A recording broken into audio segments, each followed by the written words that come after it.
Good afternoon and welcome to Chamber Customs online webinar full on Brexit. We'll just allow people to join the call and then we'll kick off within the next minute or so. As people are joining us, I can see the numbers clicking up. Thank you.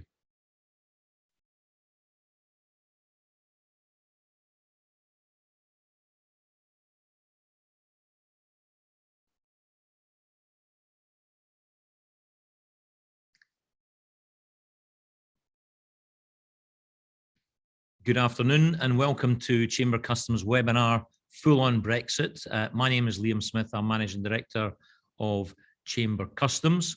As people just trickle into the room, we'll really just start to kick off, I think, and get on with the next hour, when I hope that we're going to share with you some information perhaps you already know, I hope, some information that maybe you don't know and will learn from today, and also you'll get to share in the experience of our speakers.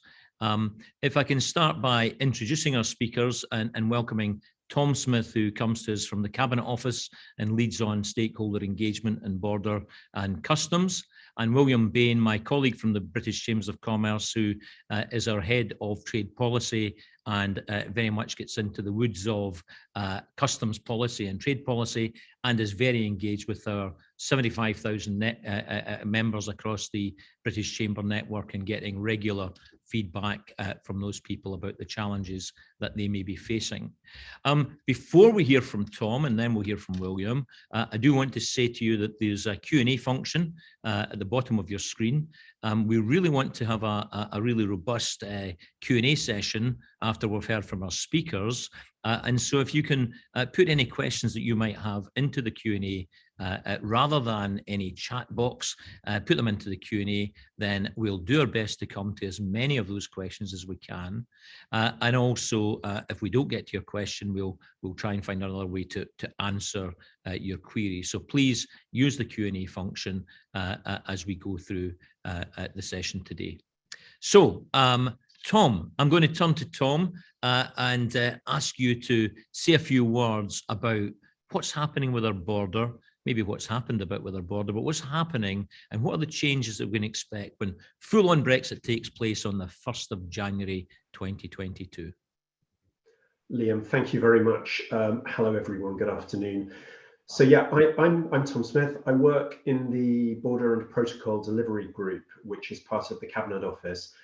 We were set up in 2017 after the Brexit referendum, recognising that the border is a complex system with lots of different agencies playing in. So we're not HMRC, we're not the agri-food people, we're not Border Force and so on, but we pull the whole system together. And this was a recognition that this is a complex system and that it was not going to work with the big change that was coming, that was Brexit, unless we had this coordinating and convening function pulling it all together. So we used to work for Michael Gove as our minister, and now we work for Lord David Frost and for Michael Ellis MP, the Paymaster General.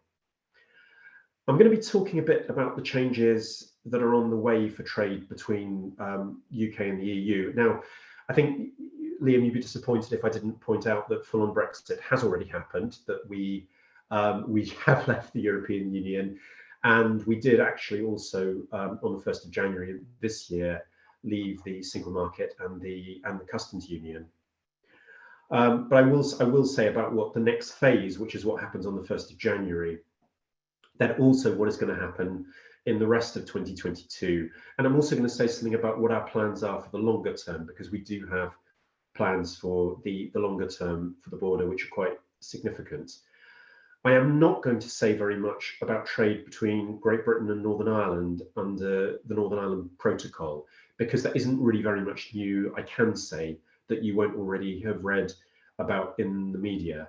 We are currently at a standstill phase in terms of the working of the Northern Ireland Protocol, pending the negotiations that are going on between us and the European Union.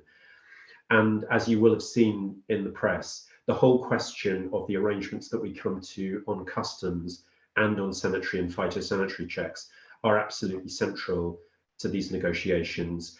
and the government's put forward proposals which were set out in our command paper back in July in terms of how we think that the protocol needs to evolve to take account of the realities of the situation on the ground and how they're perceived across the communities. I cannot tell you whether these negotiations will succeed or not. We all really, really hope that they do. And obviously, you know, there have been some good signs recently in terms of the sort of mood music around the negotiations. If the negotiations do succeed, then I think the prospects are quite good, not only in terms of the Northern Ireland Protocol, but in terms of improving the relationship between the UK and the EU as a whole, across the whole of the trading relationship. But you know, there are still gaps to close. So I'm going to talk predominantly about the arrangements for moving goods between Great Britain and the European Union. I will do my best to sort of answer any questions that you have, although please forgive me, I am not a technical expert on customs or SPS or on any of the other individual aspects of this. There are some excellent sources of government detailed advice on on what the rules are. My own team produces the border operating model, and I would strongly commend that to you as a very good and comprehensive source of this guidance, but I am not one of these expert sources. So 1st of January, what is changing? Firstly, 1st of January is when we will be bringing in full customs controls on goods coming in from the European Union. Now, as I said, 1st of January this year, we left the EU customs union, and so we did introduce a customs border between us and the EU, and that is worth remembering. The big, I would argue the biggest change has already happened. It's true, we offered an easement, the possibility not to make a customs declaration immediately you brought the goods in, but instead to make an entry in declarant's records, as the technical term was, and then to make the customs declaration up to 175 days later. So that easement ends on the 1st of January. A customs declaration will thenceforth be needed at the point of import. So that's one thing. Second thing is that we have the next phase in terms of the introduction of sanitary and phytosanitary controls on goods coming in. So we already operate checks on high risk agri-food products. We've been doing that since the 1st of January. What we will be bringing in on the 1st of January is the pre-notification of imports that are subject to SPS controls. Physical checks will come later, and I'll come to that a bit later in my presentation. There are two other things for completeness. I say for completeness because they're not going to have any direct impact at the border. One of them is that from 1st of January, customs authorities on both sides will be able to request evidence that goods which are declaring tariff-free status under the TCA satisfy the rules of origin. And finally, just for completeness, there's an easement on mineral water which is expiring. I think if you're in the mineral water business, you'll already know about this, and if you're not, you probably won't care. So I won't say anything more about that. How ready are we? I mean, narrowly in terms of the things the government has to do to get ready, we're reasonably confident. So our people, our staff recruitment, the infrastructure that we have to put in place for January, our processes, that's already. There's been a lot of talk about the goods vehicle movement service, which is what people are going to interact with if they move goods through certain routes, for example, on the roll-on, roll-off routes through the short straits. I would stress that GVM is now a live system that is in operation and which basically works. So I'm not saying, it is still a change, but compared with some of the changes I've had to oversee in my career, I'm going into this one with a certain amount of confidence. He says, jinxing this horribly. What about business readiness? Well, I mean, in terms of what we've been looking at, in terms of customs declarations, is who is it who submits the vast majority of customs declarations? And they tend to be people who do it, or who have been doing it already, who possibly because they already trade with the rest of the world, or actually even of the ones who don't trade with the rest of the world. If you talk to HMRC about what their figures are showing, the by volume and value of trade, it's going to be accounted for by people who have already made customs declarations over the past year. And many people who could have used the entry in declarants records easement didn't. They chose to do declarations sort of in a quicker time frame, and that's fine. That's their choice, and possibly quite a wise one. That leaves the sort of long tail of businesses who remain. We've been doing a lot to try and get at them, both in the UK and in the EU. There's a lot of good resources available online, and we've also been operating a sort of fairly comprehensive program of events for those who are aware that something is happening and who want to know what they need to do. So, for example, my own team's been putting online webinars in 5 different languages, and we've been doing industry days together with our diplomatic posts aimed at industry in some of the key countries, doing step-by-step guides. But we are not complacent, because this is a tough group to reach. Getting at all small traders is a very tough thing to do, and they will tend not to be people like yourselves who attend Chamber Customs events. So experience unfortunately suggests that a lot of these people will leave it until the last minute, or they will leave it beyond the last minute, and they will discover the new procedures when they first try to move some goods in the new year. So we know we are going to have to be all over this in the new year in terms of watching what's going on, like we were at the beginning of this year, to find the problems and fix them. So, for example, just to illustrate this, at the beginning of this year, we had the so-called fake orange lane issue, whereby we discovered that quite a few hauliers had a practice of shifting their sailing from Calais to Dunkirk at the last minute. And then we discovered that when we did that, because of the way the IT systems interacted with each other, they were always pulled into the orange lane at Dunkirk for a check. Nobody saw that coming, nobody inside or outside government. We just had to be alerted to it and then fix it. I'm guessing similar kinds of things will happen this year, and we will just have to fix them. The big advantage for this January is that it is going to be us doing the import checks, us, the UK government. I mean, I should stress we had excellent cooperation with our counterparts in the key EU member states over this, yes, including France. But even so, it will be easier this time, because it is our controls, it is us doing them. We will be able to take a sensible and pragmatic approach. Our initial objective is to keep trade moving through the border, hence border in my job title. And crudely, it's making sure that those who are ready are not stuck behind those who are not.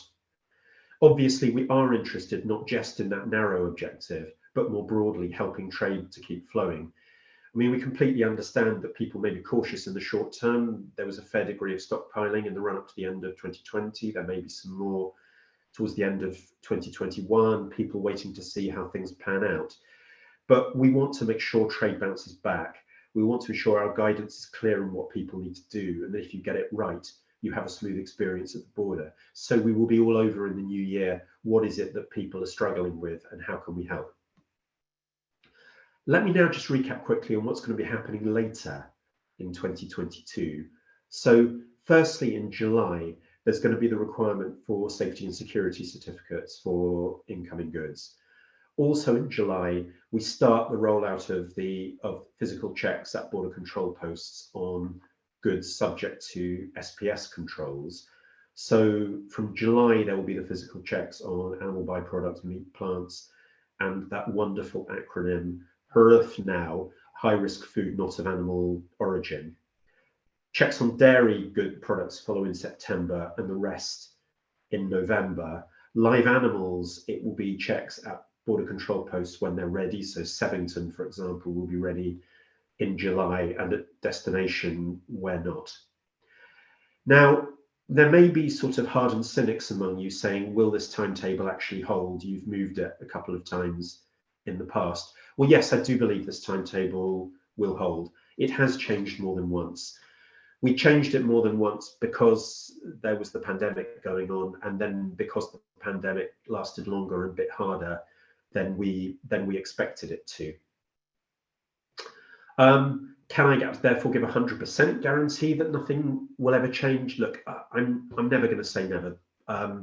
We've still got whatever bits of the Greek alphabet are still to hit us. But what I would say is that we are really pushing to get all this done to the timetable that I've set out, and it would take something very, very exceptional to make it change again. Finally, I just wanted to say something quickly about our plans for the border and international trade in the longer term. We published a document in December 2020, which set out a strategy to give the UK the world's most effective border by 2025. Now that's quite an ask, that's quite aspirational and ambitious, but it is something that we are taking very seriously. It's not hot air. As part of this document, we consulted widely and received some great challenge from the people who replied to us about what genuinely a world-class border would look like. People told us that they wanted a single trade window, which is always going to be a key element of modern border. So a portal, so that when you're doing an international trade transaction, you send your data to government once, you apply to all the for all your licenses and permissions once, you actually get some information about what's happening to your shipment. There was one of my favorite responses to the consultation said, I have more visibility of when my pizza is going to arrive than I do when my £10,000 worth of goods are going to arrive. When we've done all we're going to do and your shipment is good to go, you get a single message to say that it's good to go. Now, I must confess that during my 30 years in the civil service, I've often heard people dream about a single trade window as part of the even more elusive dream of one government at the border. But frankly, right now, I'm quite excited about this. We have a program, we have a team, we have a budget, we have a delivery plan, and it is going to happen over the next few years. Single trade window is one element of the strategy, but there are others. We're pursuing a comprehensive program of digitization. You probably share, you guys who know about it, probably share my frustration when the media refer to paperwork, things that aren't actually on paper. But of course, there is still some paper out there, and we want there not to be some paper out there. Now, separately, people tell us that when they are a frequent trader with a stable, verifiable supply chain, they want to be treated as such. And they tell us that the technology exists to let us do that. So we have just launched an expression of interest for what we are calling the ecosystem of trust. We may change the name later.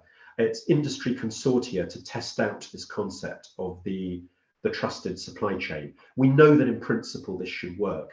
We just want to test out how we can make it in practice work with our own systems. And this is not just about the technology. We are not just going to digitize the status quo. The message we're getting loud and clear in government is that the important bit and the difficult bit is that we have to take a step back and think about our policies, our processes, and how we all work together. Because this is one bit of feedback that, you know, I deal with loads and loads of government agencies and you lot don't behave like you talk to each other. And actually, we're going to have a look at what our border controls are and why, what they're for. So those of you who follow Lord Frost's speeches, and why wouldn't you? In his recent speech in Lisbon, he made this point that we're not just going to do what the EU did in terms of our border controls. We have the flexibility to do things that are different. We're not going to diverge for the sake of just diverging, but we want a system that is genuinely, you know, for the whole world, based on risk and intelligence, based around international standards. So I think all I can say is this on that is watch this space, but also that we are very interested in feedback on what our priorities are that we should be looking at there. Now, I said 2025. We are indeed aiming to have made a major difference by then, but two things. We will do individual things faster when we can, and we're not just going to stop in 2025. Obviously, the rest of the world will not stand still, so the modernisation of the border is not going to stand still. So in conclusion, thank you all very much for coming today, taking the time and effort to get your heads around all this. Chamber Movement is a vital partner of ours, so do keep engaging with them because they can often help you where we can't. We are determined to keep trade flowing next year. We have put everything in place for this to be possible, and we will be on the case day by day in the new year. And we do have this ambitious plan for the longer term, so do please engage with us and tell us what you want and what you need on that. So Liam, thank you very much. I'll stop there. Thank you, Tom. I think you've given us a blow-by-blow account of what's happening on the 1st of January. Of course, we did leave the single market. You're absolutely, of course, correct to say Brexit happened almost a year ago. But you know, for many businesses, I think we know that nothing seemed to change because our border was freely flowing goods in from the EU. And for many businesses, these changes will be the most significant for them. So I hope that we're going to deal with, you've already covered quite a lot in that area, Tom. I'm going to bring in William Bain, our head of trade policy now, who's going to rehearse some of the challenges that we're hearing from businesses, and also just to reinforce some of those deadlines and what they might mean for you as traders. Some good questions coming in so far on the Q&A. Please continue to pose your questions there. We've got plenty to get us started, that's for sure. You know, the more the merrier. And we are sharing in the chat function links to some of the matters that Tom referred to earlier, and some of the items that have been talked about in the chat function too. So look out for those. So William, over to you. Thanks very much indeed, Liam. Well, I think it's fair to say that 2021 has been a challenging year for businesses attempting to recover both from the worst aspects of the pandemic and also to juggle the obstacles that supply chain blockages have presented as well. And certainly business sees some of the issues that have arisen from the end of the transition period as in that second category of causing supply chain blockages. But 2022 is going to be upon us imminently, and that means the priority is for businesses to get briefed, to be ready for the last part of the EU exit jigsaw to fall into place, and that's going to be the introduction of GB inbound border controls on goods which arrive from the EU from the 1st of January. And as Tom said, in Northern Ireland, whilst discussions go on, you know, it is clear that the arrangements for goods that are moving to or arriving from the European Union continue as in this year. That is under the protocol. So what we're going to, I think, talk about in the rest of this section is purely about the GB to EU border. The NI to EU trading border is not going to change until the negotiations are resolved, of course, probably next year, and change, if at all, at that point.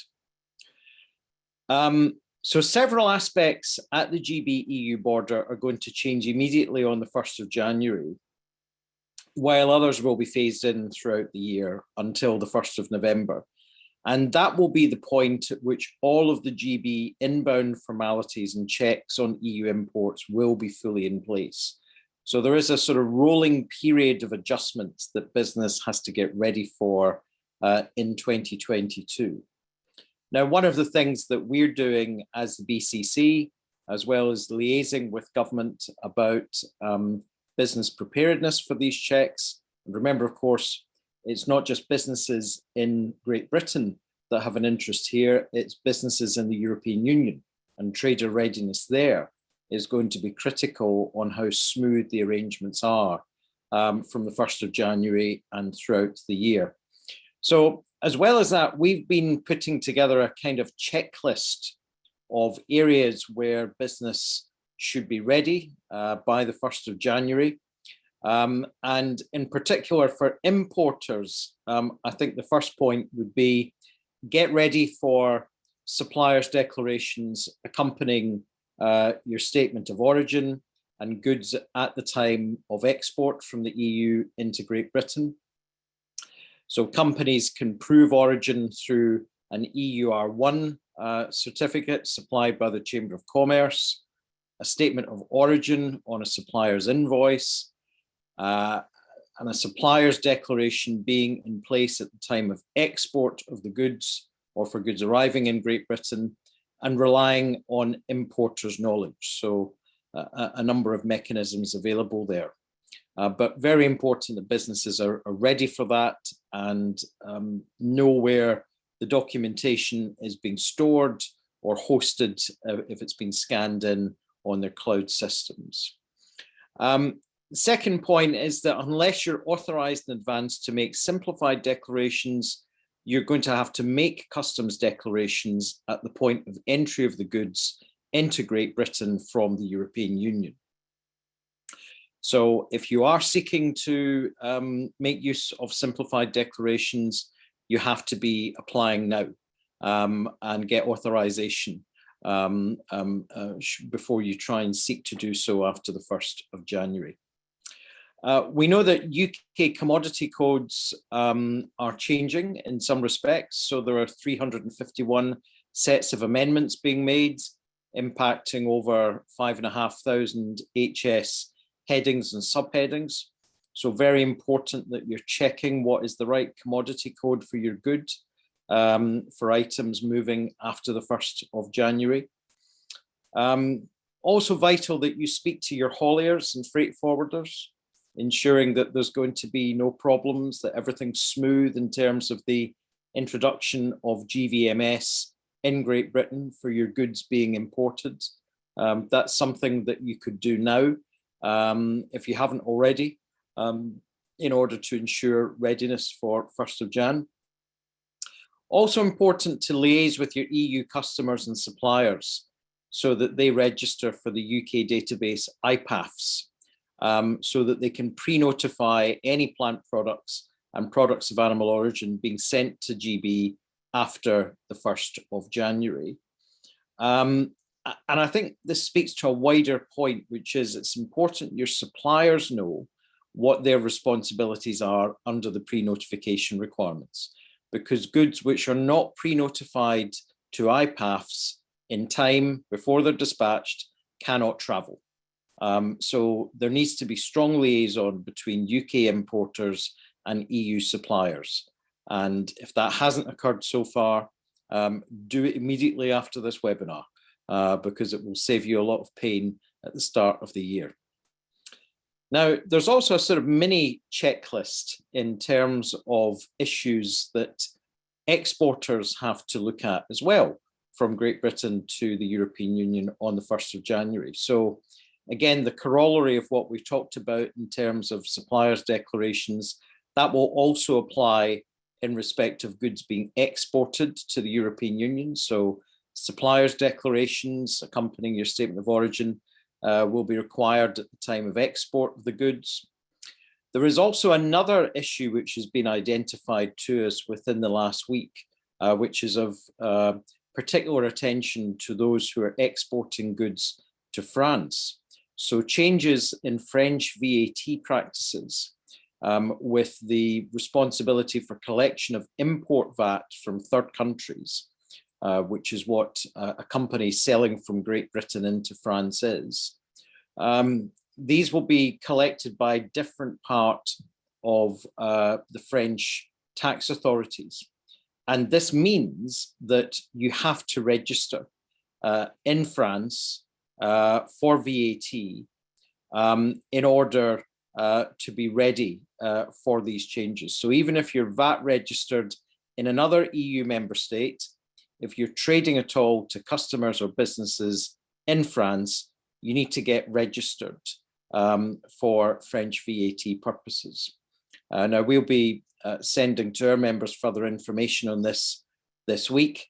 There's also a webinar which is available, which goes through some of these changes. And so that will be important for that subset of companies which trades with France in terms of import VAT on your goods.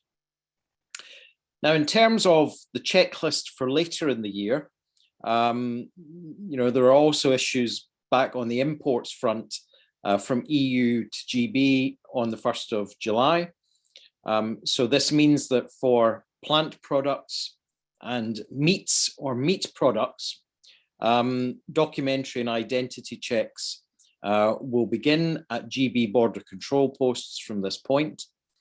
Now, our sense from government is that the same standard of checks will be applied at each border control post.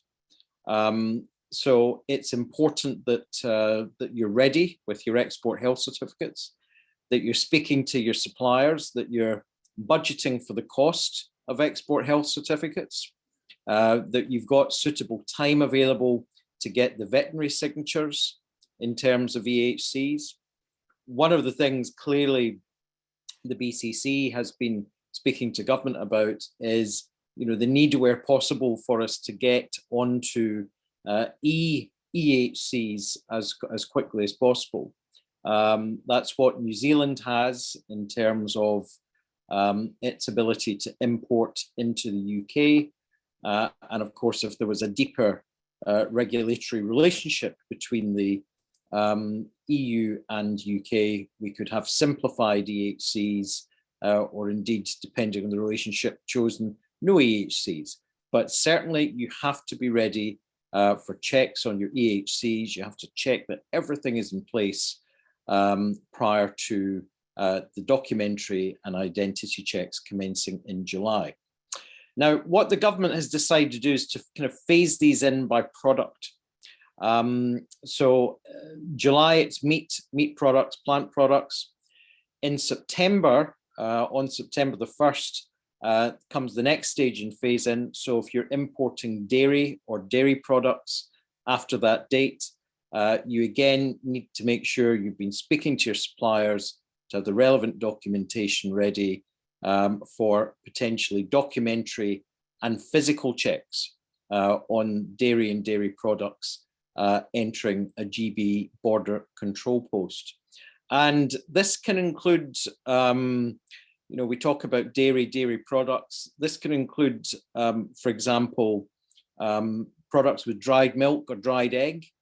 Even products like cake mixes can come within the category of this type of product. So important that you're doing all of these liaisons with your suppliers. And then the final date in which everything will be in place by then is going to be on the 1st of November next year. And that's when documentary and physical checks on fish products and composite products. And that's a category that can include things like ready meals, pizzas with pepperoni or anchovy on them, cream liqueurs.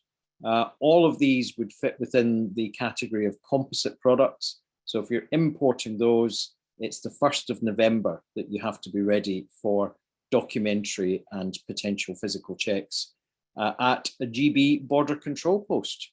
Now, one of the things which is really going to kind of flow throughout the year, if you'll pardon the pun, is the need really to prioritise flow. And what we've been saying to the UK government is that in terms of the proportion, and we understand the UK government will adopt a risk-based approach at the border, but in terms of the proportion of consignments which are opened, we're encouraging them to take an approach which prioritises the flow of goods.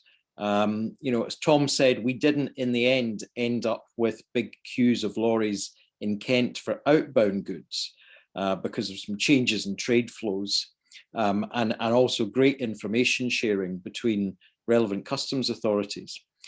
We certainly don't want to have queues building up at border control posts next year. So that element of flow is something we're speaking to government very strongly about. And I think we're going to see that there will be very much a risk-based approach, which should help avoid any disruption. Again, as we say, in Northern Ireland, businesses there will not experience immediate changes or indeed any changes until the protocol negotiations are complete. So for things like VAT and other trading arrangements between NI companies and EU companies, these will continue exactly as now under the protocol. So that is our checklist. We will be distributing that in the next few days. The best advice, as always, is to come and speak to your local chambers of commerce and to speak to great colleagues at Chamber Customs who will help you out, get the practical advice, facilitate that trade and keep your business flowing. Thank you very much, William. A very comprehensive rundown of the things that businesses need to do. And it seems that both you and Tom have tease people sufficiently on these matters that our Q&A list has been inundated with questions. And actually, William, we'll go to just where you ended, really, which was about the priority being on flow through the border. Our first question related just to that. I mean, we've seen the challenges that the border faced back in January 2021 when we were first out of the customs union. Someone that's anonymous, remains anonymous, has said, do we anticipate delays at Ro-Ro terminals in the EU or the UK on January the 1st? What challenges, Tom, do you think that we may face, or what has been done to mitigate the risk of, goods just being stopped and trade, trucks not flowing as we would want them to? Sure. I mean, obviously, January the 1st itself, I think, stuff's been pretty much shut down. Yeah. Although we will still be working. We will have a team, and we will have a meeting with Mr. Ellis to sort of tell him what's going on. But I think things start up kind of really on the 4th. And at that point, do I expect big queues? No, I don't. I think that do I expect that there will be some turnbacks of HGVs that get there and have not done their preparations? Yes, I do. Because I think that's a message from the what we saw this year. We had something like 8% of HGVs being turned back at the short straits, Dover and Eurotunnel, not being able to get onto the carrier to get across to the EU because we knew that they'd get into trouble the other side because they hadn't done what they needed to do. That wasn't a high enough volume to cause disruption. We kept the M20 flowing. It takes a bit more than that to cause an actual port to grind down, and that's my objective one. We didn't have people who were ready stuck behind those who were not. But yeah, we will obviously, hypothetically, if we were to have thousands of people turning up in Calais without goods movements references, when Jim Harrow, the head of HMRC, was recently in front of a committee of MPs and made clear that he was that obviously HMRC were looking at sensible contingency plans for what they would do if they faced that situation. Although he was at pains to say, but you've still really got to try to get it right. You've got to get it right. Yeah. And we will keep reinforcing that message. But we will also, obviously, it's not just the stick. We'll be trying to really communicate out to people. And obviously, we know we're going to be working really closely with you guys. What are the most common things that people are getting wrong, and how can they avoid getting it wrong? So the main thing, of course, is that people get the paperwork right. They do their pre-notifications if there are some. And we've got this, as William's talked to, and you have as well, these further deadlines beyond January when products of animal origin, food products, plant health, and so on, have other deadlines and other inspections that come into place. I'm minded that a year ago, we also had the compounding impact of COVID testing on truck drivers, and we find ourselves 1 year later with Omicron and government announcements of work from home if you can, and increasing levels of infection. Are there contingency plans in place should truck drivers need to be tested before going from one country to another? Yes, I mean, even at the worst, fair to say, even at the worst of lockdown, then we were able to keep things moving because there was a testing regime specifically for truck drivers, reflecting the fact that they weren't in the country, that they had a very particular pattern. They would generally come into the country, drive, not spend lots of time with people, and go back out. So we were able to manage that. And a general point, very much, picking up on what William said, my ministers would completely agree with what he said about the importance of ensuring that flow is prioritized. Absolutely. Because ministers are, they keep saying, we've got to be open for business, we've got to encourage flow. How are the trade figures doing? it's something they do care about a lot. Absolutely. Good. I'm going to turn now to a question from Tracy Roberts, who's attended a previous webinar that we've run and said, I understand from previous session that we need to check some commodity codes because they may change from January 22. Is there a way of checking now what the new code changes might be? So we know that this is 351 amendments impacting over 5,500 harmonized headings. Tom, I don't mean to put you in the spot here because this is really fresh news in the last few weeks of this change. I know that you can check up to 8 digits on HMRC's website right now. I'm not clear, frankly, as to whether that includes the updates. I can't imagine that it does. I think this may be one of these things, Tracy, where on the day that the HS code changes or a day before, between 31 December and 4th of January, when people really start moving goods again, that may be when you can look up the new codes. Do you have any update on that, Tom?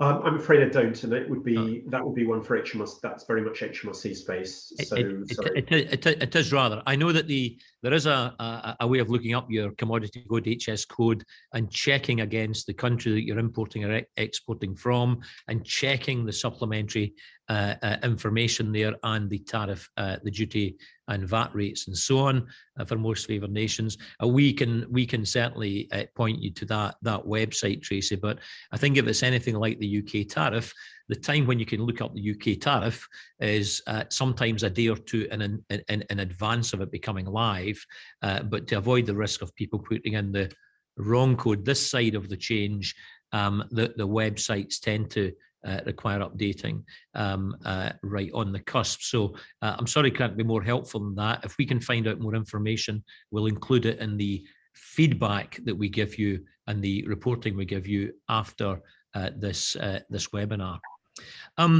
Turning now then to really, you've both spoken to this, which is the request. The request that HMRC is going to make for evidence for goods that satisfy the rules of origin. Of course, every trade agreement has a rules of origin chapter, and each trade agreement has varying terms. What would be, I mean, we fall between this place. William spoke to it, and you did too. You both spoke to this, but there's a change in the evidence requirements. And I think, Tom, you said that both sides of the border can request to prove the entitlement to preferred tariffs. So what can SMEs do? You know, the challenge is that and someone asked this, what is the wording that I require to have on an invoice from a supplier? What is the importer's knowledge? How do I satisfy that? If you're an SME and you don't have intimate knowledge of what made up the origin of the goods when they left the European Union, how do you satisfy that those preferential rules of origin chapters within the TCA? I mean, it just comes back to the. I mean, it's the classic thing that it's difficult to advise what may be required for each individual SME, each individual product. I know this is one of the issues that a lot of SMEs are struggling with because they haven't had to be familiar with the concept of the origin of the goods, because they in many, as far as they've been concerned, the origin has been the country they received it from. So, I mean, if you go on to the gov.uk, if you go on to gov.uk/guidance/get proof of origin for your goods, it goes into some detail into this whole question of importers' knowledge. So it works you through the whole question of, was it wholly obtained, or was it sort of sufficiently worked or processed? So there is some good stuff on gov.uk. If there is, what I would say is, if people having read gov.uk say, I really just don't understand that, and feed that in through the chamber, and if there are scenarios that are not covered there, then we can explore it. But I think there is I think the hard message of this is that it does require businesses to have a greater degree of knowledge about where their goods have come from going back than they have had to have before. And of course, we do absolutely acknowledge and appreciate that this is new and different. It shouldn't feel like it's new, but of course it is for the majority of businesses that are dealing with. William, what are members of chambers up and down the country? What feedback are they giving us on this? What are the challenges they face? Well, I think, Liam, for about 230,000 UK companies before the 1st of January this year, they didn't really see themselves as exporters because they only traded with the EU. And so they were used to having, for the best part of half a century, near frictionless trade. And then that has changed overnight. So there has been this period of adjustment psychologically to that, and also to get businesses geared up to the new processes. So there were some things which, frankly, for some companies were a surprise. So we know that our clothing and textiles members do experience problems with the fact that they can't import, textiles from outside of the EU, and then bring that into the UK and then move it around the rest of, or move it around the EU tariff-free anymore. So there are changes that have come to things like manufacturing supply chains in terms of that. So the issue of sufficient processing has become really key for textiles and fashion companies that we have in membership throughout the year. The other impact it's had, of course, is around distribution. So there were some companies which were bringing in product from the EU, not transforming the product in any way, or not engaging in sufficient transformation, then basically trying to re-export the goods to the EU and having problems with tariff there as well. So again, that's another area where companies have to look at what mitigations are available, what usage can be made of things like customs warehousing. Returned goods relief is also something that has to be looked at, where you're involved in distributing goods that you're not really transforming or transforming very much. But I think I guess the big problem is, for larger companies, these are much more viable options. The question is how to make these more realizable and usable for SMEs. And the guidance needs to get better. I'm encouraged that, in the committees that are beginning to meet, within the TCA structures, the joint officials meetings that are happening, that we're now getting, down to the real nitty gritty of having joint guidance where that's possible. So the messages on both sides of the border are the same. And we need to really, I think, business proof our guidance to make sure that it reads well from the point of view of someone who is selling goods, employing people, running a firm, doing all of the accounting with that, and doesn't have a huge team of people to deal with compliance. We need to think about the small business when we're really looking at the guidance that's being produced. Yes, Tom, come in. Yeah, can I come back? Because this is a really interesting and important subject. So there's a sort of couple of extra things I wanted to say on this. Firstly, I mean, some of the problems that we're seeing, and I see a fair amount of number of letters to, from MPs to ministers about rules of origin. The part of the problem comes back from the fact that the rules in the TCA are more restrictive than ideally we would like. So sometimes it's just, sorry, tough, that's what the TCA says. I know that over time, there are certain issues where we would run into our Brexit red lines in terms of getting a deeper relationship with the EU. Rules of origin is really not one of them. I think that we could envisage more generous, both directions, rules of origin. This is something we were not able to negotiate in the TCA. As and when things, it matures, then that may be something we can explore. On the guidance, I mean, William, I guess, can I throw a challenge to you? Do you want to, if you could have a go at rewriting our guidance to how it would be better in terms of explaining this, then I would be delighted to try and get your version onto gov.uk. Well, do you know what, Tom? We have that almost ready made, because we did feed it into your colleagues in gov.uk and they turned us down. So maybe through your offices,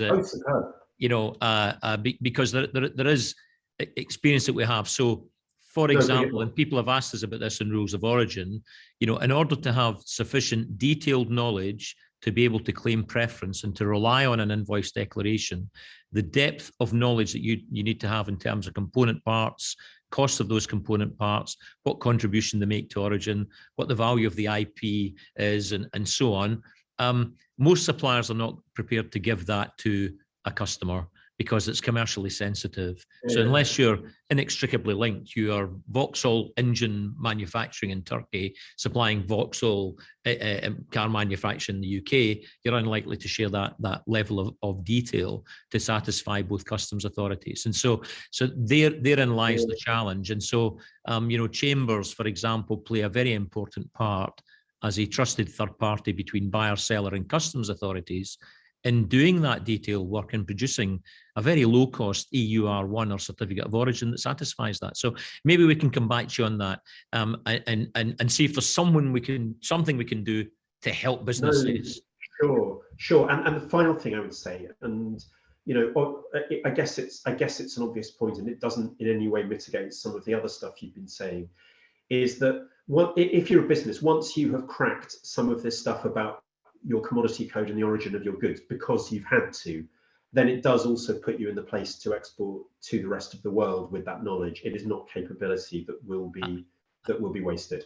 It will not. It's the kind of thing that really pump primes our exporting ambitions. If people understand origin, the chapters in every trade agreement, they can work their way through it. They have the knowledge that they can do it for themselves. I'm going to turn now, gentlemen, to VAT, because every webinar that we have, people raise the issue of VAT, and William has just thrown an additional spanner in the works by talking about the French authorities and their requirement for VAT registration. So I'm going to bring together a number of the questions together. We've got, why does a UK company need to register for VAT in France? Our customers pay the French VAT themselves, so why do we need to register? And a number of others who are saying something broadly similar around, if the customer's paying the VAT, why do I need to do it? If I'm sending goods overseas, we've got Mr. McNeil who asks about, there's so many questions, I've lost it, but I know it's about gin and vodka being exported into Europe, and where the fast parcel operators are charging the customers VAT and duty, and he's asking, how do I reclaim? Can I? And if I can, how do I reclaim that duty and VAT that my customer has had to pay in the EU country? So I'm bringing two things together. Why do you need to register? Why do you need to register if the customer is accounting for the VAT? And thirdly, can I reclaim the VAT? Tom, is there anything you want to say to that before I come to William? No, all to say really is that, I mean, a lot of these questions unfortunately come down to, you'll have to ask the French. Now, we are asking the French, and we are asking all of the others, and we are looking to build capability within government so that we can actually give better advice on how all these different systems work. And I would commend I would commend the setting up of the Department for International Trade's Export Support Service, which is trying to sort of leverage in all of the expertise that we've got in diplomatic posts across all the different EU member states. Now, they are still very new. They are still gearing up their capability, but I think we are very well aware that VAT is one of the sort of top few, together with rules of origin, that is most causing aggravation to people. But I will hand over to William at this point. Thanks for that. And of course, I mean, that is it's the thing that is stopping lots of B2C companies trading currently and being exporters. William. I mean, goodness, Liam, I mean, I know the BCC and has been leading the way in this, and some others were talking about it too. But for over 3 years, we said these are going to be the consequences. And I think when you look back at the survey data which is coming through VAT is undoubtedly one of the top two issues that is a barrier now to trade. It is so complex. One of the issues, and again, it's different rules here. So if you're a Northern Ireland-based company, then for trading goods, services is different, but for trading goods, you're treated really as if you're an EU member state. So it's still acquisition VAT, it's not import VAT. You don't have to register for VAT purposes in France or any other EU member state, you know, if you're trading in Northern Ireland. So Northern Ireland companies selling goods are in a different position. For GB companies, being a third country means being a third country. And so therefore you do have to register, particularly if, and now one of the questions is, you know, is the threshold a bit high in terms of using things like one-stop shop? That I know has itself been a problem for many SMEs since July. So one of the things that we're asking government to look at is to negotiate the same set of arrangements that the EU and Norway have, whereby companies don't need to have as many of the bells and whistles. They don't need to have a fiscal intermediary if they're selling goods at relatively lower medium costs. So that's one thing that could happen straight away. But we do, you know, Tom talked earlier, there is going to be a review of the TCA in 2026. And I'm sure business wants to have a sort of comprehensive, integrated review of how VAT is working in cross-border trade, I think at that point. Specifically in terms of France, this change has arisen because it's no longer going to be French customs who are liable to collect and account for the VAT at the point of arrival at the goods at the airport or the port. It's now going to be a more general tax directorate. And this is partly around, you know, the specific French changes, but also their responses to EU legislation as well. So it's really a French internal tax change which has led to this. And of course, we've experienced problems elsewhere where companies have been trying to trade under EU trade agreements and thought it was enough to register in one EU member state, and then found, because they wanted to engage specifically in that kind of trade, that they had to register in another EU member state as well. So there are all sorts of issues around VAT that we're just, even now, finding out even more about and which need to be addressed. Yeah, and just finally, sorry, before I come back to you, Tom, it was James McNeil that asked the question on gin and vodka. I think we've covered most of the points that he asks about. And using fast parcel operators, principally, they have systems that say, if you don't pay this amount of money, you can't collect the goods. And so your customers, James, will be getting those kind of notifications. In terms of claiming the duty back, you can only claim duty, well, you can't claim duty back because that's due on the goods.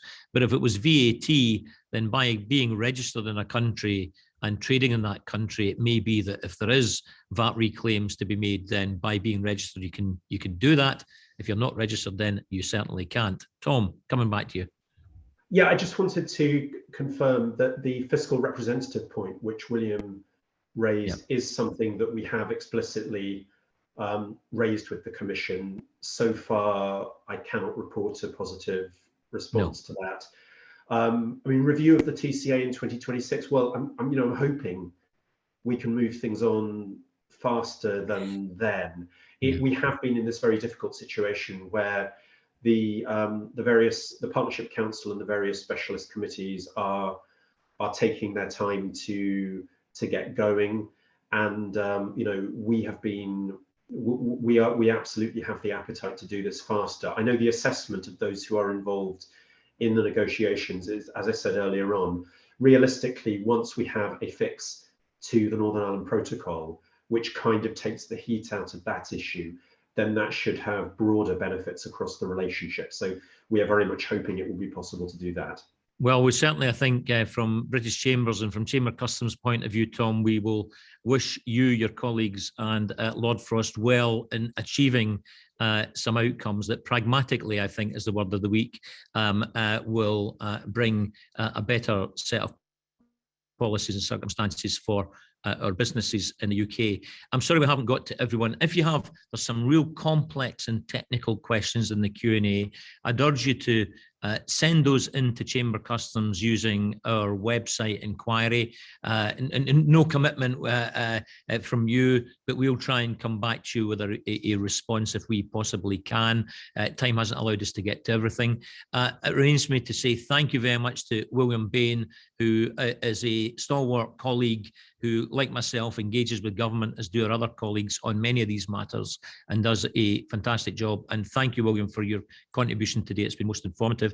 Tom, and you and your colleague Katie at the Cabinet Office, thank you very much for giving us your time. I know that we plan to do a lot more of this next year as you pursue your aims on single window and want to get feedback from businesses at the heart. Who knows, we might even manage some of that in person across our chamber network. Wouldn't that be brilliant? So let's try and make that happen too. Thank you very much for giving us your time, everyone else. You will get an email coming to you with some of the information we've shared today, and also details of the video that we've recorded today on this webinar, should you wish to take the time to watch it again or to share with colleagues. We'll do that in around 1 week's time. Thank you so much, and goodbye.